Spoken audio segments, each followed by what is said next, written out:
ಹಾಸನದಲ್ಲಿ rowdy sheeter ಹತ್ಯೆಯಾಗಿತ್ತಲ್ಲ, ಆ ಪ್ರಕರಣಕ್ಕೆ ಸಂಬಂಧಪಟ್ಟಂತೆ ಈಗೊಂದು ಹೊಸ ಟ್ವಿಸ್ಟ್ ಸಿಕ್ಕಿದೆ. Rowdy sheeter Avalahalli Manjesha murder ಕೇಸ್ಗೆ ಹೊಸ ತಿರುವು. ಪೊಲೀಸ್ ಠಾಣೆಗೆ ಬಂದ ಬೆಂಗಳೂರಿನ 4, ತುಮಕೂರಿನ ಓರ್ವ ಯುವಕ. ಕೊಲೆ ಪ್ರಕರಣದಲ್ಲಿ ಪೊಲೀಸರು ನಮ್ಮನ್ನ ಹುಡುಕ್ತಾ ಇದ್ದಾರೆ. ಪೊಲೀಸರು ನಮ್ಮ ಮನೆಗೆ ಬರೋದು ಬೇಡ ಅಂಥೇಳಿ ನಾವೇ ಬಂದಿದ್ದೇವೆ ಅಂಥೇಳಿ ಶರಣಾಗಿದ್ದಾರೆ. ಕೊಲೆಯಾದ ದಿನ ನಾವು ಬೆಂಗಳೂರಿನಲ್ಲೇ ಇದ್ವಿ ಅಂಥೇಳಿ ಯುವಕರು ಪೊಲೀಸರಿಗೆ ಮಾಹಿತಿ ಕೊಟ್ಟಿದ್ದಾರೆ. ವಿನಾಕಾರಣ ನಮ್ಮ ಮೇಲೆ ಆರೋಪ ಬಂದಿದೆ ಅಂಥೇಳಿ ಯುವಕರು ಹೇಳಿಕೆಯನ್ನು ಕೊಟ್ಟಿರುವಂಥದ್ದು. ಇನ್ನೊಂದೆಡೆ ಈಗಾಗಲೇ 5 ವಿಚಾರಣೆಯನ್ನ ಹಾಸನದ ಡಿವೈಎಸ್ಪಿ ನಡೆಸಿದ್ದಾರೆ. ಹಾಸನದಲ್ಲಿ rowdy sheeter Avalahalli Manjesha murder ಪ್ರಕರಣಕ್ಕೆ ಸಂಬಂಧಪಟ್ಟಂತೆ ಈಗ ಹೊಸ ತಿರುವು ಸಿಕ್ಕಿರುವಂಥದ್ದು. ಬೆಂಗಳೂರಿನ 4, ತುಮಕೂರಿನ ಒಬ್ಬ ಯುವಕ ಬಂದು ಪೊಲೀಸರ ಮುಂದೆ ಈ ಹೇಳಿಕೆಯನ್ನು ಕೊಟ್ಟಿರುವಂಥದ್ದು. ಅವತ್ತು ಮರ್ಡರ್ ಆದ ದಿನ ನಾವು ಬೆಂಗಳೂರಿನಲ್ಲಿದ್ವಿ ಅನ್ನುವಂತಹ ಮಾಹಿತಿಯನ್ನು ಪೊಲೀಸರಿಗೆ ಮುಟ್ಟಿಸುವಂತಹ ಕೆಲಸವನ್ನು ಮಾಡಿದ್ದಾರೆ.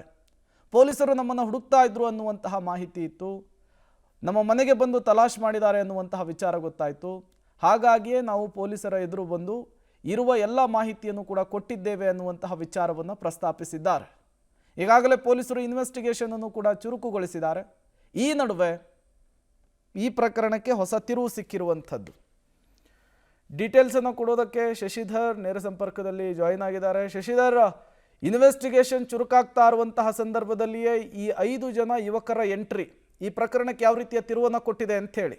ಪ್ರೇಮ್ಕುಮಾರ್, ಏನು ಭಾನುವಾರ ಮಧ್ಯರಾತ್ರಿ ನಟೋರಿಯಸ್ ರೌಡಿ ಶೀಟರ್ ಅಂತ ಮಂಜೇಶ್ ಅವರ ಹತ್ಯೆ ಹಾಸನದ ಜಿಲ್ಲಾ ನ್ಯಾಯಾಲಯದ ನಡೆದಿತ್ತು. ಅದಾದ ಬಳಿಕ ಪೊಲೀಸರು ತನಿಖೆಯನ್ನು ಚುರುಕುಗೊಳಿಸಿದ್ರು. ಆರೋಪಿಗಳಿಗಾಗಿ ವಿಶೇಷ ತಂಡವನ್ನು ಹಾಸನ ಜಿಲ್ಲಾ ಪೊಲೀಸ್ ವರಿಷ್ಠಾಧಿಕಾರಿಗಳಂತ ಶುಭಾನಿತ್ ಅವರು ನೇಮಕ ಮಾಡಿದರು. ಆದರೆ ಇಲ್ಲಿ ಅದಕ್ಕೆ ಟ್ವಿಸ್ಟ್ ನೀಡುವಂತೆ ಇಂದು ಬೆಳಗ್ಗೆ 5 ಆರೋಪಿಗಳು ಮೊದಲು ನೇರವಾಗಿ DSP ಕಚೇರಿಗೆ ಬರ್ತಾರೆ. ಅದು ವಕೀಲರ ಮೂಲಕ ಬರ್ತಾರೆ. ಆದರೆ ಪೊಲೀಸರು ಅದರ ಬಗ್ಗೆ ಮಾಹಿತಿ ನೀಡಲ್ಲ. ಯಾಕೆಂದರೆ ಅವರೆಲ್ಲರೂ ಸಹ ಕೊಲೆ ಮಾಡಿರ್ತಕ್ಕಂತಹ ಆರೋಪಿಗಳಿಂದ ಅವರ ಕಾಂಟ್ಯಾಕ್ಟಲ್ಲಿ ಇರ್ತಕ್ಕಂಥವ್ರು ಅನ್ನೋ ಒಂದು ಮಾಹಿತಿಯನ್ನು ನೀಡ್ತವೆ. ಅದಾದ ಬಳಿಕ ಸಕಲೇಶ್ಪುರದಲ್ಲಿ ಸ್ವಿಫ್ಟ್ ಕಾರಿನಲ್ಲಿ 5 ಆರೋಪಿಗಳು ಕಾಯ್ತಿರ್ತಾರೆ. ಅದರಲ್ಲಿ ಬೆಂಗಳೂರು ಮೂಲದ 4 ಹಾಗೂ ತುಮಕೂರು ಮೂಲದ ಒಬ್ಬರು ಇರ್ತಾರೆ.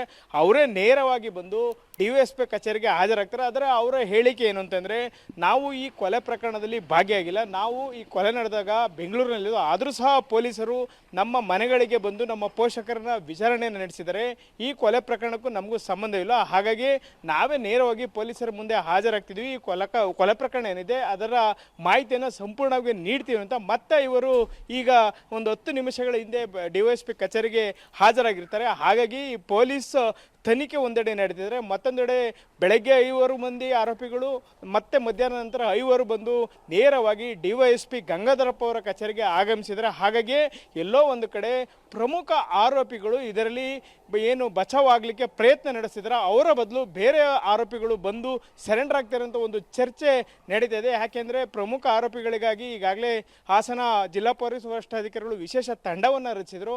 ಆದರೆ ಇದಕ್ಕೆ ಟ್ವಿಸ್ಟ್ ನೀಡುವಂತೆ ಪೊಲೀಸರು ಬಂಧನ ಮಾಡುವ ಮೂಲಕ ಒಂದೇ ದಿನದಲ್ಲಿ ಒಟ್ಟು 10 ಮಂದಿ ಶುಭನ್ವಿತ SP ಅವರ ಕಚೇರಿಗೆ ಬಂದು ಆ ನಂತರ ಅಲ್ಲಿಂದ ಮುಂದೆ ಹೋಗ್ತಾರೆ. ಬಳಿಕ ಸಕಲೇಶ್ಪುರಕ್ಕೆ 5 ಅಂತ ಹೇಳಿದ್ರೆ ಇನ್ನು ಇವರು ನೇರವಾಗಿ NR ಸರ್ಕಲ್ ಇರ್ತಕ್ಕಂತಹ DYSP ಏನು ಗಂಗಾಧರಪ್ಪ ಅವರ ಕಚೇರಿಗೆ ಬಂದರೆ ಒಟ್ಟು 10 ಏನು ಬಂದು ಸರೆಂಡರ್ ಆಗಿದ್ದಾರೆ. ಅವರನ್ನ ಈಗ ಪೊಲೀಸರು ತನಿಖೆಯನ್ನ ನಡೆಸ್ತಾ ಇರ್ತಕ್ಕಂಥದ್ದು. Premkumar, okay, thank you Shashidhar ತಮ್ಮೆಲ್ಲ ಮಾಹಿತಿಗಾಗಿ.